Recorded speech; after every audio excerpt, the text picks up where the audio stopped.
안녕하세요. 코인우먼입니다. 오늘은 3월 2일 화요일입니다.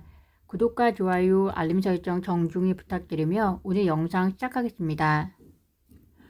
오늘 보도된 기사에 의하면 리플이 세계 200개국 이상의 중앙은행 중에서 20개국 이상의 중앙은행과 대화를 진행 중이라고 밝혔습니다. 물론 경제 수준이나 GDP 등이 모두 다르고 그리고 미래의 각 나라의 경제 발전 가능성 등이 모두 다르기 때문에 리플이 CBDC 시장에 있어 기여하는 바가 어느 정도 되는지 정확히 알 수는 없습니다. 하지만 중앙은행 숫자만 놓고 보았을 때 CBDC 시장의 10%에 해당하고 리플은 유럽의 선진화된 국가뿐만이 아니라 금융 서비스에 제한이 많은 저발전 국가에 이르기까지 전략적으로 리플 기술이 도입되고 확장될 수 있도록 지속적인 노력을 보이고 있는 것 같습니다. 리플 글로벌 사업부 임원은 XRP 레저를 기반으로 프라이빗 CBDC 솔루션을 구축하기 위해서 부탄이나 팔라우 등의 국가와 협업하고 있고 CBDC에 대한 계획뿐만이 아니라 궁극적으로 세계에서 여전히 해결되지 않은 금융 문제를 해결하기 위해서는 글로벌 네트워크가 필요한데 이는 현재 70개국 이상의 네트워크가 구성된 리플 넷이 해결할 수 있다고 강조한 만큼 CBDC와 결제 시스템에 있어서 리플의 발전을 계속해서 기대하게 만드는 것 같습니다. 물론 CBDC 시장에서 미국 역시 리플의 기술에 의존하면 그것이 리플 투자자 입장에서는 가장 베스트가 되지 않을까 생각이 드는데요. 일단 미국은 한 국방 전문가가 한 인터뷰에서 미국은 다른 나라에 비해서 뒤늦은 CBDC 개발 착수로 인해서 지정학적 문제가 발생할 수 있으며 미국 경제 정책에도 부정적 영향이 있을 것이라고 전망을 한 만큼 미국 자체는 현재 CBDC에 대한 개발이 너무 더디고 있고요. CBDC를 위한 기술 역시 오히려 미국 내 몇몇 전통 투자 기관들이 현재 집중해서 투자하고 있는 블록체인 기술을 뒤늦게 적용할 수밖에 없을 수도 있겠다라는 생각이 듭니다. 따라서 리플 입장에서는 미국 시장이 가장 마지막 시장이 될 수도 있지 않을까 생각이 드는데요. 그것은 일단 소송의 마무리 이후 펼쳐질 일이라 진행 상황을 좀 더 유심히 보셔야 할 것 같습니다. 오늘 오전 기사에 의하면 코인베이스 CEO 브라이언 암스트롱이 블룸버그 TV와의 인터뷰에서 게리 겐실러 SEC 위원장을 포함해서 SEC 주요 인사들과 만나 대화를 나눴다며 암호화폐를 규제 안으로 진입시키려는 그들의 의지는 결국 시장의 성숙을 원하는 우리의 이해관계와 일맥상통하다라고 말했다고 합니다. SEC 게리 겐실러 위원장이 암호화폐를 규제 안으로 진입시키려 하는 바를 모르는 사람은 없습니다. 다만 그들이 관할권을 어디로 할 것이며 규제를 통해 이루고자 하는 궁극적인 목표가 무엇인지 그리고 어떠한 방법과 순서로 암호화폐를 규제 안으로 진입하려고 하는 것인지에 대한 의혹이 많기 때문에 SEC에 대한 반감이 날로 증가하고 있는 것인데요. 필요할 경우에는 SEC를 상대로 한 법정 소송도 불사할 것이라고 결사항전의 의지를 불태우던 코인베이스 CEO가 며칠 만에 SEC와의 원만한 관계 구축 소식을 밝힌 것에 대해서는 시장은 의구심을 보내고 있습니다. 특히 그는 코인베이스가 제공하는 스테이킹 서비스는 SEC가 증권법 위반으로 처벌을 예고했던 서비스들과는 본질적으로 다르다고 설명을 했습니다. SEC가 현재 증권으로 분류하는 기준을 들어봤을 때 코인베이스는 지극히 합법적인 운영을 진행하고 있다라고 이야기를 하고 있는데요.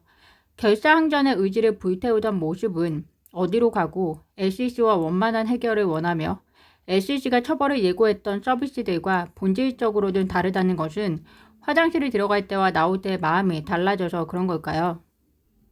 사람은 바뀌는 것이 불가능하다는 말처럼 법인 역시 말 그대로 법으로 만들어진 인격체인 만큼 도통 바뀔 수가 없는가 봅니다.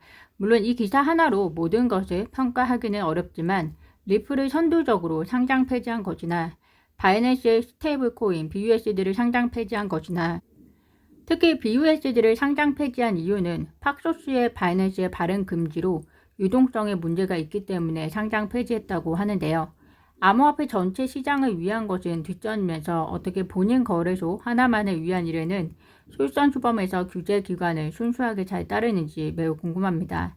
BUSD는 유동성 문제라고 그냥 그렇다 치지만 그렇다면 리플 XRP는 상장 폐지되었어도 유동성에 문제가 없이 돌아가고 있고 상장 폐지한 것은 그렇다 치면 왜 제 리스팅에는 뜸을 들이는지 참 이해가 안 되는 부분들이 있는데요. 더 좋은 암호화폐 시장 분위기를 위해서 암호화폐 업계가 서로 힘을 모았으면 좋겠다라는 생각이 듭니다. 최신 보고서에 따르면 하원금융서비스위원회 내에 새로운 디지털 자산 소위원회가 곧 청문회를 개최할 예정이라고 합니다. 보고서에 따르면 암호화폐 시장을 둘러싼 최초의 청문회는 2023년 9월에 열릴 가능성이 높다고 하는데요. 9월을 조만간이라고 말할 수 있는 것인지는 잘 모르겠지만 이를 떠나서 제대로 된 증인이 참석하고 제대로 된 청문회가 진행이 되는 것이 더 중요하지 않을까 생각이 듭니다. 소위원회는 아직 청문회에서 누구에게 질문해야 하는지 밝히지는 않았는데요. 게리 겐실러가 증인 중 하나가 될 가능성이 가장 높다고는 밝혔습니다.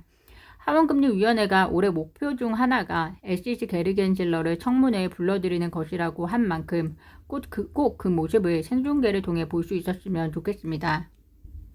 SEC가 로빈후드의 소환장을 발부하기 전인 지난해 10월에 양측은 회의를 위한 만남을 가진 것으로 나타났습니다.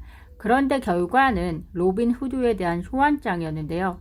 이에 대해서 암호화폐 커뮤니티들은 SEC에 들어와서 이야기하세요. 다만 소송이 뒤따를 겁니다. 라며 비판을 제기하고 나섰습니다. 즉 명확한 지침 대신에 소송이라는 집행으로 회의의 결과로 삼는다고 한다면 어떤 회사가 SEC와 암호화폐 시장의 더 나은 발전을 위해서 건설적인 미팅을 진행할 수 있을지 의문이 드는데요.